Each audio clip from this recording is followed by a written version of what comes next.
साथियों, मैं अभिषेक तिवारी। मैं आज आप सभी के सामने मैथ्स में नंबर्स के ऊपर चर्चा करूंगा। ठीक है, तो नंबर्स का प्रयोग हम लोग किसी भी चीज़ को गिनने के लिए, जैसे कोई चीज़ कितनी मात्रा में है उसके लिए करते हैं। जैसे कि मान लीजिए चावल है तो कितना है, 5 किलो है, 10 किलो है, 15 किलो है। या फिर दूध है तो कितना लीटर है, 5 लीटर है, 2 लीटर है, 4 लीटर है। या फिर कोई वस्तु है तो कितनी संख्या में है, 10 है, 15 है, 50 है। तो इन सब चीज़ों के लिए हम लोग नंबर्स का प्रयोग मैथ में करते हैं। बहुत प्रकार के नंबर्स हमको पढ़ने हैं, तो चलिए शुरू करते हैं। सबसे पहले हम लोग पढ़ेंगे नेचुरल नंबर्स के बारे में। तो नेचुरल नंबर को हम लोग प्रकृत संख्या भी कहते हैं। नेचुरल नंबर यानी कि गिनती की संख्याओं को, काउंटिंग नंबर्स और नेचुरल नंबर्स, गिनती की संख्याओं को हम प्रकृत संख्या कहते हैं। इसकी शुरुआत हम एक से करेंगे, क्योंकि कोई भी चीज़ गिनेंगे तो हम उसको जीरो से तो गिनेंगे नहीं। इसलिए हम इसकी शुरुआत कहाँ से करते हैं, एक से। तो एक से लेकर के अनंत तक की संख्याएं जो हैं वो क्या कहलाती हैं, नेचुरल नंबर कहलाती हैं। नेचुरल नंबर की बात अगर हम लोग बात करें तो होल नंबर यानी कि पूर्ण संख्या। अब नेचुरल नंबर जो है वो अधूरा है, क्योंकि इसमें जीरो सम्मिलित नहीं है, तो इसलिए इसको पूर्ण संख्या इसलिए कहा गया क्योंकि इसमें जीरो मिला दिया जाता है। जीरो मिलाने से इसका परिवार जो है पूर्ण हो जाता है। तो जीरो से लेकर के अनंत की संख्याओं को हम लोग क्या कहते हैं, पूर्ण संख्या या फिर होल नंबर कहते हैं। ठीक ना। होल नंबर के बाद अस्तित्व में इंटीजर्स। इंटीजर्स यानी कि अब देख रहे हैं कि पॉजिटिव नंबर तो है 1 2 3 4 लेकर के अनंत तक, इसमें जीरो भी आ गया, लेकिन इसमें नेगेटिव नंबर नहीं है। नेगेटिव नंबर इसलिए है ना, तो जब इसमें हम नेगेटिव नंबर, होल नंबर के परिवार में नेगेटिव नंबर मिला देंगे तो क्या बन जाएगा, इंटीजर बन जाएगा। इंटीजर यानी जैसे कि -1 -2 ऐसे लेकर के जीरो आएगा, फिर पॉजिटिव में 1 2 3 4 आएगा, ऐसे अनंत तक अब जाइएगा।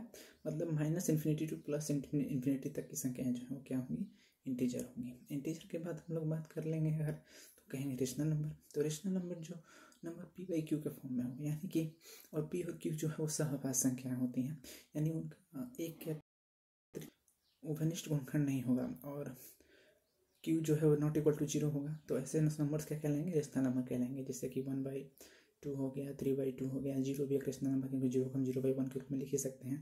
तो ऐसे नंबर्स क्या कहलाते हैं, रेशनल नंबर कहलाते हैं। ठीक ना। और बात करें रेशनल नंबर के बारे में, तो रेशनल नंबर जो रेशनल नंबर नहीं हो, यानी कि ऐसे रूट के अंदर ऐसी संख्याएं जो कंप्लीट स्क्वायर ना हो, जैसे कि √2 हो गया, √3 हो गया, √5 हो गया, ये सारे नंबर्स क्या हैं, इरेशनल नंबर हैं। और जो मतलब रेशनल नंबर को हम लोग हिंदी में क्या बोलते हैं, परिमेय संख्या। रेशनल नंबर को क्या बोलते हैं, अपरिमेय संख्या। और रेशनल और इरेशनल के परिवार को हम लोग क्या बोलेंगे, रियल नंबर यानी वास्तविक संख्या बोलेंगे। ठीक ना। तो अगर उसी को हम लोग रियल नंबर या वास्तविक संख्या बोलते हैं, मतलब रेशनल और इरेशनल मिलकर क्या बनाते हैं, वास्तविक संख्या बनाते हैं। ठीक ना।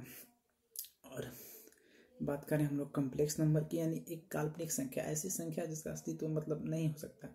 आगे उसको पढ़ना है हम लोग को 11th-12th में, तो वो बता देते हैं आपको।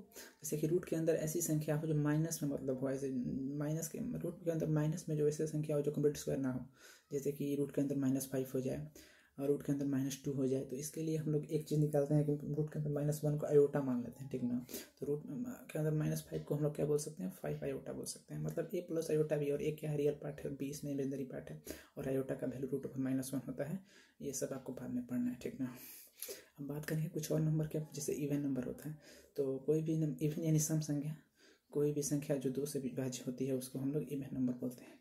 जैसे कि 2 4 6 8 10, मतलब ये क्या है, इवन नंबर है। और कोई भी चीज़ 2 से भाज्य होगी कि नहीं, इसका जानने का सरल तरीका ये है कि कितना ही बड़ा संख्या हो उसके लास्ट में अगर 0 2 4 6 8 4 5 संख्या उनमें से कोई एक लास्ट में जो 2 से भाज्य है। ठीक ना।